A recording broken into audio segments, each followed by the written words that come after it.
ሰዎች ተግባራቸው ሌላ ቢሆን እንኳን የሚያወሩትን ነገር ብቻ በአጠቃላይ በማመን ተቸግራችኋል? ሰዎችን ደጋግማችሁ በማመን ተደጋጋሚ ስህተቶችን በሕይወታችሁ እየሰራችሁ ከሆነ ብዙዎች እንደሚሉት የዋህ ሰው ናችሁ ማለት ነው። የካምብሪጅ መዝገበ ቃላት የዋህ ወይም ናይቭ የሚለውን ቃል ሲገልጸው ሁሉንም ሰዎች ሙሉ በሙሉ በቀላሉ የሚያምን ሰው ብሎ ነው የሚገልጸው። ታዲያ ይሄ ብቻ ግን የዋህነታችሁን አይገልጽም። በዛሬው ቪዲዮ የምንመለከታቸውን 4 ምልክቶች በማየት የዋህ ነኝ ወይስ አይደለሁም የሚለውን ትለዩበታላችሁ። ከብዙ ብዝበዛዎች፣ ኪሳራዎች፣ ከሰዎች ብልጠት፣ የሰዎች መጠቀሚያ ከመሆንና ተደጋጋሚ ስህተቶች የሚገላግሏችሁን እነዚህን 4 መንገዶች በመመልከት ከዛ የዋህነት የምትገላገሉባቸውን የተለያዩ ቲፖችንም ስለምንመለከት እስከ መጨረሻው በመከታተል ራሳችሁን በጊዜ አድኑ ስል ጠይቃችኋለሁ። ለግራር ቻናል አዲስ ከሆናችሁ ሰብስክራይብ በማድረግ እንዲሁም ቪዲዮን ላይክ እና ኮሜንት በማድረግ ደግሞ አብሮነታችሁን እንድትገልጹ ጋብዛችኋለሁ። ከልክ ያለፈ የዋህነታችሁን የሚገልጹትን 4 መንገዶች አንድ በአንድ እንመልከት። አሁን አንደኛ፣ ሰውን ሁሉ በፍጥነት ማመን ነው። አብዛኛው የዋህ ሰው ትልቁ ድክመቱ ደግነቱ ሳይሆን ፍጥነቱ ነው። ሰውን የሚያምንበት ፍጥነት፣ ልቡን ለሰዎች ክፍት የሚያደርግበት ፍጥነት፣ የሰዎችን አንዲት ነጠላ ተግባር እንኳን ሳይመለከት አታላይ ቃላቶቻቸውን ብቻ የሚያምንበት ፍጥነት። ለዛ ሁሉ ህመምና ትልቅ ኪሳራ የሚዳረገው ይኸው ፍጥነቱ ነው። በጣም የዋህ የሚባል ሰው ሰዎችን መገምገም አይችልበትም። ከዛ ይልቅ ሁሉም ሰው ታማኝ ነው፣ የሁሉም ሰው ትኩረት ወይም ፍላጎት ንጹህ ነው። እንዲሁም የሰዎች ደግነት ማለት ታማኝነታቸውን ያሳያል ብሎ ደምድሞ ያጠቃልላል። እውነታው ግን እሱ አይደለም። አብዛኞቹ ሰዎች እንደ አመጣጣቸው አይደሉም። ሰዎች መጀመሪያ ሲቀርቧችሁ ውይ እንዲህ አይነት ሰውም አለ እንዴ እስክትሉ ድረስ መልካም ብቻ ይሆንላችኋል። አስገራሚ ትዕግስታቸውን፣ አዝናኝነታቸውን እና ምን ያህል ኬር እንደሚያደርጉ ስትመለከቱ ታደንቋቸዋላችሁ። የዋህ የሚባል ሰው ያንን ፈርስት ኢምፕሬሽን የነዛ ሰው አጠቃላይ ተፈጥሮና ሪል ካራክተር አድርጎ ይወስደዋል። ነገር ግን እነዛ ሰዎች ለጊዜው የሚፈልጉትን ነገር እስኪያገኙ ብቻ ያሳያችሁ በጣም የተመረጠና በአስመሳይነት የተሞላ ህይወታቸውን ብቻ ነው። የለበሱት ጭንብል ሲጋለጥ ግን ከጊዜ በኋላ ብዙ ጉድ ትመለከታላችሁ። የማታውቁት ማንነታቸውን ጊዜ ይፈተዋል። ሰዎችን በጣም በፍጥነት የምታምኑ ከሆነ ተገማች ትሆናላችሁ። ተገማች መሆን ደግሞ ለመታለል በጣም ምቹ ይሆናል። መልካሙ ዜና ደግሞ ይህ ነው። ከልክ ያለፈ የዋህነት ቋሚ ተፈጥሯችሁ አይደለም፣ ወይም ሊቀየርና ሊቆም የሚችል ልማድ ነው። እያንዳንዱ የተዋወቃችሁት አዲስ ሰው በቅጽበት ውስጥ ልባችሁን፣ ታማኝነታችሁን፣ ምስጢራችሁን ወይም እምነታችሁን በቶሎ ማግኘት የለበትም። ሰዎች እምነታችሁን ሊያገኙ የሚገባው በወጥ ባህሪያቸው እንጂ በስሜታዊ ቃላቶቻቸው ሊሆን አይገባም። ትክክለኛ ትኩረትና ፍላጎታቸውን ጊዜ እንዲፈታው አድርጉ። የዋህ የሚባል ሰው በማዳመጥ ብቻ ሰውን ያምናል። ብልህ ሰው ደግሞ ተግባርን ይመለከታል። ስለዚህ የሰማችሁትን ነገር በጠቅላላ ማመን አቁሙ። ይልቅ የምትመለከቱትን ተግባር ብቻ ነጥብ ስጡበት። ራሳችሁን ጠይቁ። ተግባራቸውና የገቡት ፕሮሚስ ይዛመዳል? ከኔ የሚፈልጉትን ነገር ባያገኙስ ተመሳሳይ ሰው ናቸው ብላችሁ ራሳችሁን ጠይቁ። ተግባር እውነታን ያጋልጣል፣ ቃላት ደግሞ እውነታን ይደብቃል። ሁለተኛ ደግሞ ሰዎችን እንዳስተናገዳችኋቸው እንዲያስተናግዷችሁ ትጠብቃላችሁ። በጣም የዋህ የሚባሉ ሰዎች ደጋግመው እንዲጎዱና እንደሚስማር በሌሎች ሰዎች ሲቀጠቀጡ እንዲከርሙ የሚያደርጋቸው ትልቁ ምክንያት በጣም ቀላል ነው። እሱም ሰዎች ትሪት በሚያደርጉበት መንገድ በተመሳሳይ ትሪትመንትን ከነዛ ሰዎች መጠበቃቸው ነው። ነገር ግን ዓለም እንደዛ አትሰራም። ይህንን በፍጥነት ተረዳችሁ ማለት ደግሞ በፍጥነት ልባችሁን ከመከላከል አልፎ ከስብራት ጠበቃችሁ ማለት ነው። የዋህ ሰዎች በጣም ሊወገዝ የሚገባ አንድ ክፉ ልማድ አላቸው።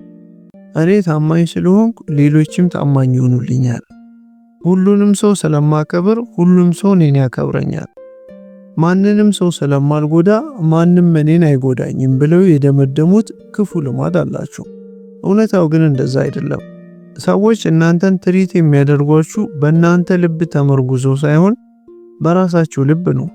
በራሳቸው አስተዳደግ፣ በራሳቸው ዋጋ፣ በራሳቸው የአእምሮ ብስለት ደረጃ በእነዚህ ተመርኩዘው ነው እናንተን ትሪት የሚያደርጉት እንጂ እናንተ በምታስቧቸው መንገድ አይደለም። ደግነታችሁ ከሰዎች ተመልሶ እንዲመጣ በጠበቃችሁ ጊዜ ራሳችሁን ለሐዘን እያዘጋጃችሁ ነው።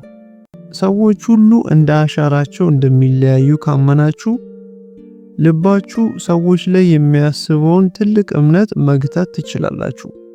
አንዳንድ ሰዎች እየወደዳችኋቸው መልሰው እናንተን የመውደድ፣ እየታመናችሁላቸው ለእናንተ የመታመን፣ እንደሰጣችኋቸው መልሰው የመስጠት እንዲሁም ኬር እንዳደረጋችሁላቸው መልሰው ኬር የማድረግ ችሎታና ፍላጎትም የላቸውም።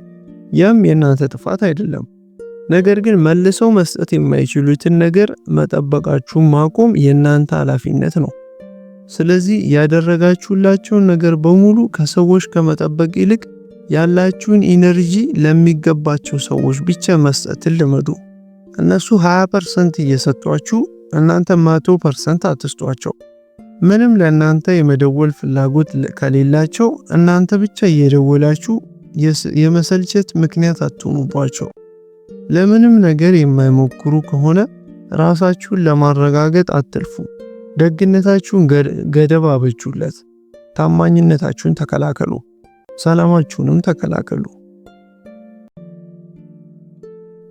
ሶስተኛ ደግሞ ሰዎች በፍጥነት ይለወጣሉ ብላችሁ ማመናችሁ ነው።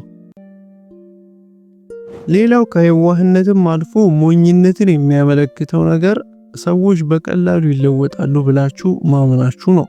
እንዲቀየሩ ስለፈለጋችሁ፣ ይቅርታ ስላደረጋችሁላቸው፣ ታጋሽ፣ ታማኝና ከጎናቸው ሆናችሁ ስለደገፋችኋቸው ሰዎች የሚለወጡ ይመስላችኋል።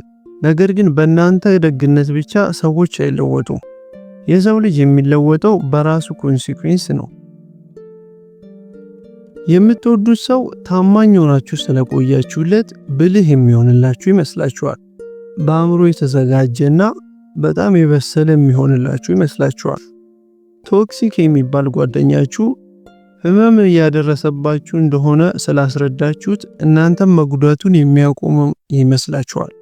ልባችሁን የሰበረው ሰው በአስማት ዛሬ ተነስቶ ሁሌም የምትመኙለት መልካም ስብዕናን መላበስ የሚችል ይመስላችኋል። አብዛኛው ሰው የሚያስወግደው ግልጽ እውነታ ደግሞ ይሄ ነው። ይቅርታ ማለት ለውጥ ማለት አይደለም። ፕሮሚስ ማለት የዛ ሰው ትክክለኛ ካራክተር ወይም ባህሪው ነው ማለት አይደለም። ሰዎች በአንድ ሌሊት ትራንስፎርም አያደርጉ። እናንተ ስለቆያችሁላቸው ትራንስፎርም አያደርጉ ወይም ካሉበት ማንነታቸው አይቀየሩ። ሰዎች በቀላሉ ይቀየራሉ ብላችሁ ማመን ከጀመራችሁ አንድ አደገኛ ነገርን በመስራት ትከስራላችሁ በተደጋጋሚ። ያም ደጋግማችሁ ለዛ ሰው እድል መስጠት ነው። ይሄ ደጋግማችሁ የሚሰጡት እድል ታዲያ ጊዜያዊ ሰላማችሁን፣ ወርቃማ እድሜያችሁን ከማበላሸት አልፎ ለሌላ መልካም ሰው የምታዘጋጁትን መልካም ልባችሁንም ዝግ እንዲሆን ያደርገዋል። ሰዎች ተደጋጋሚ ስህተት እንዲሰሩባችሁ ትፈቅዱላችኋላችሁ። ምንም የተሻለ ነገር ሳይሰሩ የተሻለ ነገር እሰራለሁ እያሉ ቃል እየገቡ ብቻ አብረዋችሁ እንዲቆዩ ትፈቅዱላችኋላችሁ። ከጎዷችሁ በኋላ ተመልሰው እንዲመጡ ትፈቅዱላችኋላችሁ። ምክንያቱም በዚህ ጊዜ ልዩ ሆነዋል ብላችሁ ስለምታስቡ። ነገር ግን ያንን በጭራሽ አያደርጉትም። ምክንያቱም ለመቀየር ምንም ምክንያት የላቸውም። ያንን በማድረግ ሊያጋጥማቸው የሚገባውን ኮንሲኩዌንስ አስወግዳችሁታል። ወይም ደግሞ ትልቅ ሐዘን አይገጥማቸው ተመልሰው ወደ እናንተ መምጣት ስለሚችሉ ለምን ሲሉ ያንን ባህሪ ያቆማሉ። በዚህ መልኩ ነው የዋህ ከሆናችሁ በራሳችሁ እጅ የራሳችሁን ልብ ደጋግማችሁ የምትሰብሩት። ነገር ግን ህይወት ቀያሪው እውነታ ያለው እዚህ ጋር ነው። እውነተኛ ለውጥ 4 መሰረታዊ ሂደቶችን ይፈልጋል። አንድ ሰው እለወጣለሁ ብሎ ቃል ስለገባላችሁ ብቻ ሳይሆን እነዚህን 4 ባህሪያትም ስላሳየ ነው እውነተኛ ለውጥን አሳየ የሚባለው። አንደኛ ጊዜ ይፈልጋል።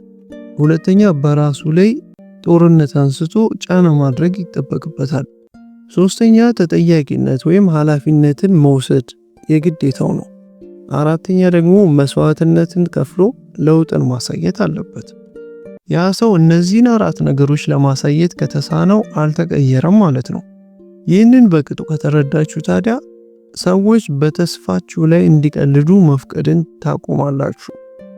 የሆነ ሰው እያለቀሰ ነው ማለት እየተቀየረ ነው ማለት አይደለም። የሆነ ሰው ደጋግሞ ይቅርታን ስለጠየቀ እየተሻሻለ ነው ማለት አይደለም።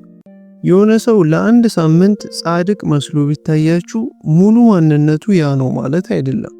እውነተኛ የለውጥ ማረጋገጫ በጊዜ ሂደት የማይለዋወጥ ወጥ ባህሪ ነው። ይህንን ቀላል እውነታ ከተረዳችሁ የዋህ መሆናችሁን ታቆማላችሁ። ሰዎችን መቀየር አትችሉ። የምትሰጧቸውን አክሰስ ግን መቀየር ትችላላችሁ። ተግባራቸው እንዲናገር አድርጉ። ያላቸው ፓተርን ስለነሱ እንዲነግራችሁ አድርጉ። ጊዜ ሁሉንም እንዲያሳያችሁ አድርጉ። አራተኛና የመጨረሻው ደግሞ ሰዎች ሁሉ ለማስደሰት መኖር ነው።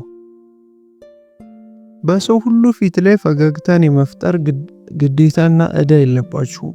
ህመሙን እስኪረሳ ብቻ ሊቀርባችሁና ልብ ስብራቱ ከዳነ በኋላ ዞሮ ለማይመለከታችሁ ሰው ደስታን ለመፍጠር ስትሉ ራሳችሁን ማጣት የለባችሁም። ሁል ጊዜ ደግ መሆን፣ የሁሉም ማረፊያ መሆን፣ ሁሌም ለሰዎች መገኘት፣ ሰዎች እንዲወዷችሁ እንዲሁም እንዲያከብሯችሁና ታማኝ ሆነው እንዲቆይላችሁ የሚያደርጋችሁ ይመስላችኋል። ነገር ግን እውነታው እሱ አይደለም። ሰዎች ገደብ የሌለውን ነገር ዋጋ አይሰጡትም። ለሰው ሁሉ የደስታ ምንጭ መሆን ጥንካሬ አይደለም፣ ወጥመድ ነው። የዋህ ሰዎች ግጭትን ወይም መገፋትን ስለሚፈሩ ያንን ለማስወገድ ወደ ኋላ ተገፍትረው ቢጣሉ ይመርጣሉ። ታዲያ ሰዎችን ሁሉ ለማስደሰት መሞከራችሁንና የዋህነታችሁን እንዴት ማቆም ትችላላችሁ? አንደኛ፣ ግልጽ ገደብን አስቀምጡ። የምትታገሱትንና የማትታገሱትን ተግባራት ለሰዎች በግልጽ አሳውቁ። ሁለተኛ፣ እምቢ ማለትን ተማሩ። ያለ ጥፋተኝነት ከትንንሽ ነገሮች ጀምሮ የማይመቻችሁን ነገሮች እምቢ ማለት ልመዱ። ሶስተኛ ደግሞ ራሳችሁን አስቀድሙ። ደስታችሁ፣ ዓላማችሁና ጤናችሁ ይቅደም። አራተኛ ደግሞ ከሰዎች ማረጋገጫ መጠበቅን አቁሙ። የራሳችሁን ዋጋ በሰዎች የግል አስተያየቶች መለካት አቁሙ። አምስተኛ ደግሞ ክብርን ተመልከቱ። ማን ገደባችሁን እንደሚያከብር፣ ማን ደግሞ ያንን ገደብ ጥሶ እንደሚሄድ በደንብ ተከታተሉ። ይህንን አስተውሉ። ሰውን ሁሉ ለማስደሰት መሞከር ደግነት አይደለም፣ በለጋስነት ስር የተከለለ ከልክ ያለፈ የዋህነት ነው።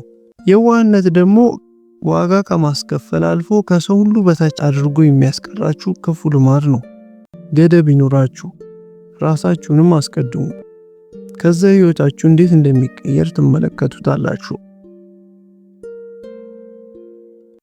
አስታውሱ፣ እድገትና ለውጥ የምርጫ ጉዳይ ነው። እያንዳንዱ ዛሬ ላይ የወሰዳችሁት ውሳኔ ነገ የምትሆኑትን ማንነት ይገነባላችኋል። ዕውቀት ያለ ተግባር ባዶ ነው። ዛሬ ላይ የወሰዳችሁትን እነዚህም በልርሳ የማይረሱ 4 ነጥቦች በራሳችሁ ላይ ተግባራዊ በማድረግ ከልክ ያለፈ የዋህነት የሚያጠቃችሁ ከሆነ የዋህነታችሁን ለአንዴና ለመጨረሻ ጊዜ ለማስወገድ ከሰው ሁሉ በታች አድርጎ የሚያስቀራችሁ ማንነታችሁን ትታችሁ ወደፊት እንድትጓዙ ስል በዛሬው መልእክት አሳስባችኋለሁ። በቆይታችን እንደተደሰታችሁ አልጠራጠርም። ያላችሁን ሐሳብና አስተያየት በኮሜንት ብታወዩኝ ከልቤ ደስ እያለኝ እኔም መልስ እሰጣችኋለሁ። ለግራር ቻናል አዲስ ከሆናችሁ ሌላ ቀን እንዳልጠፋባችሁ ሰብስክራይብ በማድረግ የኛ ቤተሰብ እንድትሆኑ በድጋሚ ጋብዛችኋለሁ። እስከ መጨረሻው ስለተከታተላችሁኝ በጣም ከልቤ አመሰግናለሁ። ላይክ ማድረግም እንዳትረሱ። ሰላም ቆዩልኝ።